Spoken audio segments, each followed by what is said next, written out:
हुए मंत्री महोदय श्री अनुराग सिंह ठाकुर जी से निवेदन करता हूं कि वे अपने ओपनिंग रिमार्क्स दें। और हमारे साथ जुड़े हैं केंद्रीय मंत्री श्री प्रहलाद जोशी जी भी।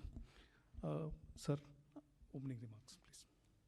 नमस्कार मित्रों, आदरणीय प्रहलाद जोशी जी, श्री अमृतलाल मीना जी, मनीष देसाई जी, उपस्थित सभी मीडिया के मेरे मित्रों,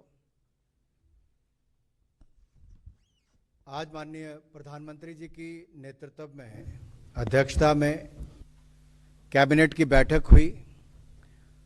लेकिन कैबिनेट की बैठक की शुरुआत में ही माननीय रक्षा मंत्री जी ने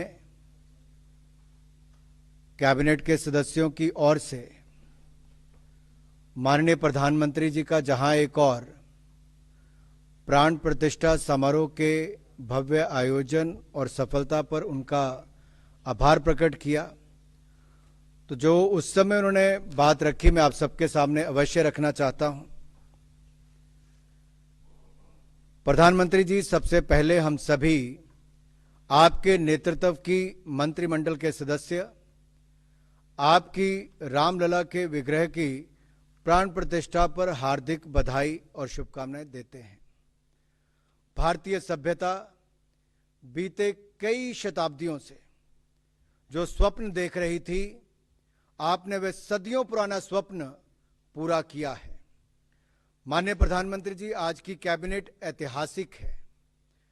ऐतिहासिक कार्य तो कई बार हुए होंगे, परंतु जब से कैबिनेट व्यवस्था बनी है और यदि ब्रिटिश टाइम से वायसराय की एग्जीक्यूटिव काउंसिल का कालखंड भी जोड़ लें तो ऐसा अवसर कभी नहीं आया होगा, क्योंकि 22 जनवरी 2024 को आपके माध्यम से जो कार्य हुआ है वह इतिहास में अद्वितीय है। वह इसलिए अद्वितीय है क्योंकि ये अवसर शताब्दियों के बाद आया है, वर्षों के इंतजार के बाद आया है। ये तो वो बात है कि हम कह सकते हैं कि 1947 में देश का शरीर स्वतंत्र हुआ था और 22 जनवरी 2024 को आत्मा की प्राण प्रतिष्ठा हुई है। इससे सभी को आत्मिक आनंद की अनुभूति भी हुई है। 22 जनवरी को आपने अपने उद्बोधन में कहा था कि भगवान राम भारत के प्रभाव भी हैं और प्रवाह भी, नीति भी है, नियति भी है।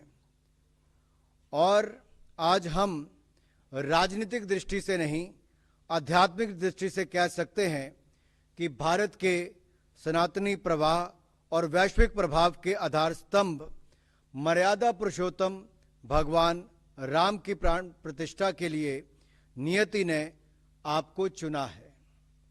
वास्तव में राम भारत की नियति है और नियति के साथ वास्तविक मिलन तो 22 जनवरी को हुआ है। वास्तविकता में देखें तो कैबिनेट के सदस्यों के लिए ये अवसर जीवन में एक बार का अवसर नहीं, बल्कि अनेकों जन्मों में एक बार का अवसर कहा जा सकता है। हम सभी सौभाग्यशाली हैं कि देश की सर्वोच्च समिति कैबिनेट में इस अवसर पर हम सब विद्यमान हैं। प्रधानमंत्री जी, आपने अपने कार्यों से राष्ट्र का मनोबल ऊंचा किया है। आपने इस देश का सांस्कृतिक आत्मविश्वास मजबूत किया है। प्राण प्रतिष्ठा में जिस तरह का भावनात्मक जन सैलाब हमने देश में देखा और भावनाओं का ऐसा ज्वार हमने पहले कभी देश में नहीं देखा था। हालांकि जन आंदोलन के रूप में हमने इमरजेंसी के समय भी लोगों के बीच में एकता देखी थी, लेकिन वह एकता तानाशाही के विरुद्ध एक प्रतिरोधी आंदोलन के रूप में उभरी थी। भगवान राम के लिए जो जन आंदोलन हमें देखने को मिला वह एक नए युग का परिवर्तन है। देशवासियों ने जहां एक और शताब्दियों तक इसकी प्रतीक्षा की, और आज जब हम भगवान राम की प्राण प्रतिष्ठा, ये भव्य राम मंदिर में जो कार्यक्रम हुआ है, तो ये आंदोलन एक नए युग का परिवर्तन करने वाला बना है, एक नया नैरेटिव सेट करने वाला जन आंदोलन बन चुका है। प्रधानमंत्री जी, इतना बड़ा अनुष्ठान तभी संपन्न हो सकता है जब अनुष्ठान के कारक पर प्रभु की कृपा हो।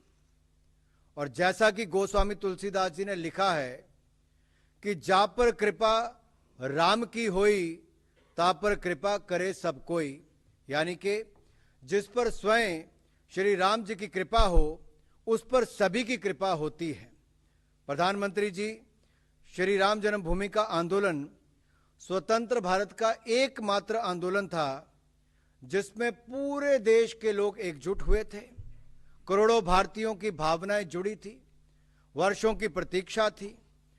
और हम ये कह सकते हैं कि आपने 11 दिनों के अनुष्ठान भी रखे, और वो शायद ऐसा शायद ही कोई और कर सकता था। 11 दिनों में जो आपने अनुष्ठान किए, भारत में भगवान राम से जुड़े हुए तीर्थों में तपस्या भाव से उपासना करके भारत की राष्ट्रीय एकात्मता को भी आपने ऊर्जा प्रदान की है। इसे हेतु हम केवल कैबिनेट सदस्य के नाते ही नहीं, परंतु एक सामान्य नागरिक, एक भारतीय नागरिक होने के नाते भी आपका बहुत बहुत आभार और आपका अभिनंदन करते हैं। माननीय प्रधानमंत्री जी, जनता का जितना स्नेह आपको मिला है, उसे देखते हुए आप जननायक तो हैं ही, परंतु अब इस नए युग के परिवर्तन के बाद आप नवयुग प्रवर्तक के रूप में भी सामने आए हैं। आपको कोटिश साधुवाद, और भविष्य के भारत में हम सब आपके नेतृत्व में आगे बढ़े, देश आगे बढ़े, इसके लिए आपको ढेरों सारी शुभकामनाएं। माननीय प्रधानमंत्री जी, चूंकि ये मंदिर हजारों सालों के लिए बना है, और नए काल चक्र की बात भी प्रधानमंत्री जी के जो पूरे भाषण के इसमें है, मैं सारा आपके लिए नहीं पढ़ रहा, लेकिन वो भी जो प्रमुख बातें उसका उल्लेख भी यहां पर किया गया है।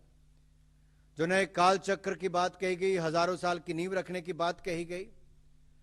आज कैबिनेट के सदस्यों ने यह भी कहा कि माने जब ये रेजोल्यूशन रखा गया तो उसका भाव पीछे ये भी था कि जब एक नए काल चक्र की बात कही जा रही है, हजारों साल के लिए मंदिर का निर्माण हुआ है, हजारों वर्षों के लिए नए भारत को एक दिशा देने का काम हुआ है, इसलिए आज की इस कैबिनेट को यदि सहस्त्राब्दी की कैबिनेट यानी कि कैबिनेट ऑफ मिलेनियम भी कहा जाए तो कोई अतिशयोक्ति नहीं होगी।